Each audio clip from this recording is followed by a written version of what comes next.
A gente apresenta todos os bastidores desses atos. Eles explodiram no país inteiro, atos em defesa da democracia. Eu começo já trazendo aqui o Yuri Pita. O Yuri foi até a USP acompanhando José Carlos Dias, o orador escolhido, 83 anos nas costas, uma trajetória de defesa dos direitos individuais e agora ali de novo, né, fazendo uma fala forte em nome da Fiesp e de todas aquelas entidades, mais de 100 de grupos empresariais importantes, enfim, do Brasil, que assinaram aquele manifesto. Em nome desse grupo importantíssimo, ele foi reafirmar ali o compromisso inarredável com o Estado Democrático de Direito.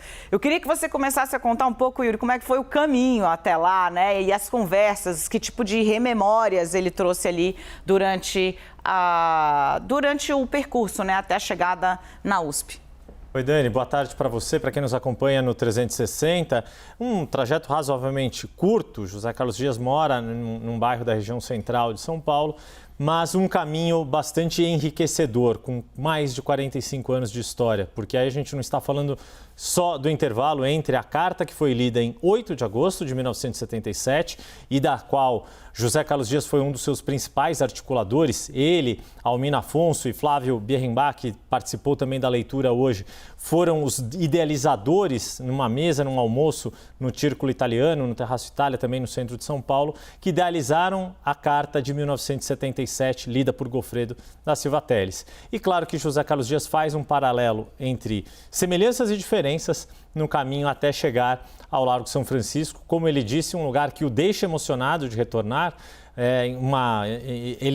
A última vez que havia estado no Largo São Francisco, antes do ato de hoje, havia sido no velório do jurista também, um gigante do direito, Dalmo Dallari.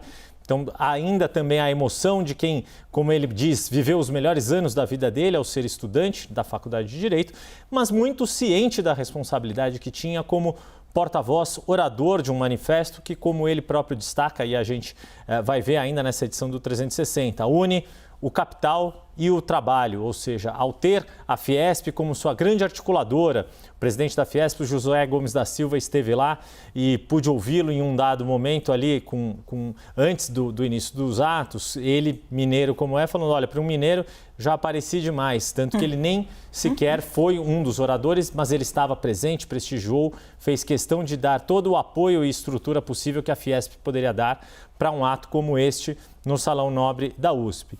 E José Carlos Dias, além de reiterar toda esse simbolismo do capital e do trabalho juntos, também deixa muito claro o que considera haver, sim, riscos à democracia. E são esses riscos à democracia que o colocam de volta à luta. Não hoje, aos 83 anos só, em 2022, a menos de 2 meses das urnas. Desde que foi um dos fundadores da Comissão Arnes, que é um grupo bastante importante, a gente ainda vai falar bastante dele, por reunir muitos, né, como você mencionou, Dani, dos cabeças brancas, homens e mulheres já de idade bastante avançada, alguns deles com a saúde delicada, mas que fizeram questão de estar lá. E aí destaco também Fábio Conder Comparato, um jurista também de grande renome, que estava ali desde cedo, foi muito atendido com atenção ali por todos da Faculdade de Direito, e um que não faz parte da Comissão Arnes, mas também foi muito prestigiado no ato do Salão Nobre, que é o professor José Afonso da Silva, um dos maiores constitucionalistas do país. E José Carlos Dias acabou sendo o porta-voz desse manifesto por simbolizar tudo isso, não só pelos mais de 500 presos políticos que ele defendeu na ditadura militar, por ter articulado a Carta de 77, por ser o presidente de uma comissão que foi formada lá no início de 2019 e tem se mostrado tão importante na luta pelos direitos humanos e direitos individuais ao longo desse ciclo de 4 anos, mas por acabar sendo uma síntese, uma ponte entre esses dois momentos históricos e o quanto ainda há a se avançar pela democracia do país. Ô Yuri, vamos trazer um trechinho da conversa que você teve com ele, com o ex-ministro da Justiça, José Carlos Dias. Olha só. O ato tem um significado. O que é extraordinário é isso.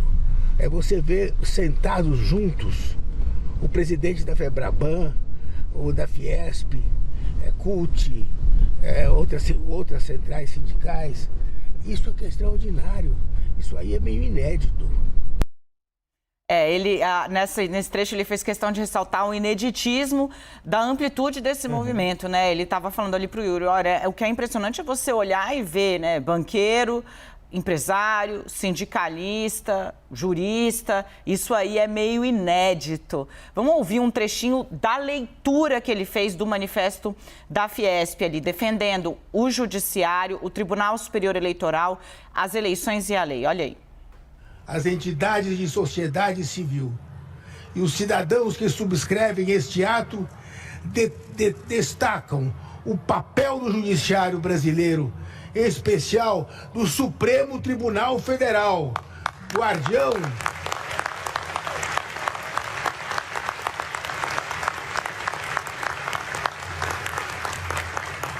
guardião último da Constituição, e do Tribunal Superior Eleitoral, que tem conduzido com plena segurança, eficiência, integridade e transparência nossas eleições respeitadas internacionalmente. Ô Yuri, vamos dar uma olhadinha no que falou o ex-presidente da Fiesp. O Yuri contou um bastidor interessante. Se você chegou agora, ele estava relatando ali que o atual presidente da Fiesp, né, o Josué Alencar, estava lá, claro, prestigiou o evento, mas decidiu não falar nada. Não falou nem antes, não falou durante, não falou depois no palco. E aí o Yuri perguntou, né, por quê? E a resposta dele, Yuri? Foi um pouco, ele estava conversando com algumas pessoas e falou isso, olha, para um bom mineiro eu já apareci demais nessa história. E isso já era uma questão que já estava colocada também desde antes ali, de que ele daria voz a algum outro representante do setor produtivo, e foi um ex-presidente da Fiesp também, Horácio Laffer Piva, que fez uma das falas mais contundentes, mais completas ali desse ato de hoje.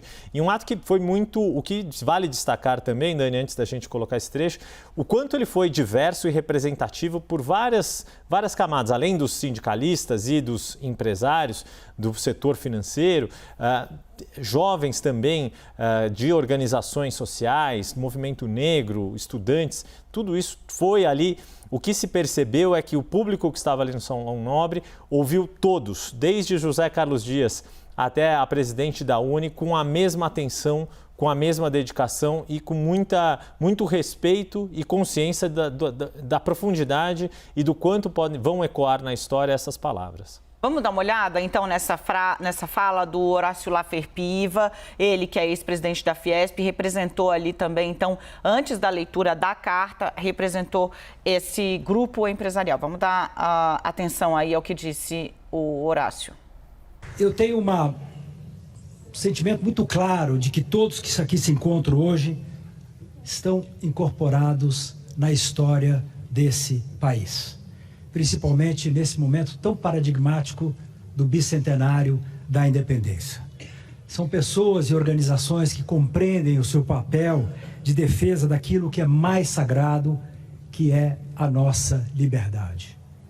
Liberdade de expressão, liberdade de respeito ao próximo, das instituições, ainda a melhorarem, sem dúvida nenhuma, contudo nossas, muito nossas, e erigidas na essência de uma jovem ainda democracia, que certamente tem muito a avançar, principalmente se reconectando com a população que mais precisa, mas já lindamente carregada de lutas e de conquistas.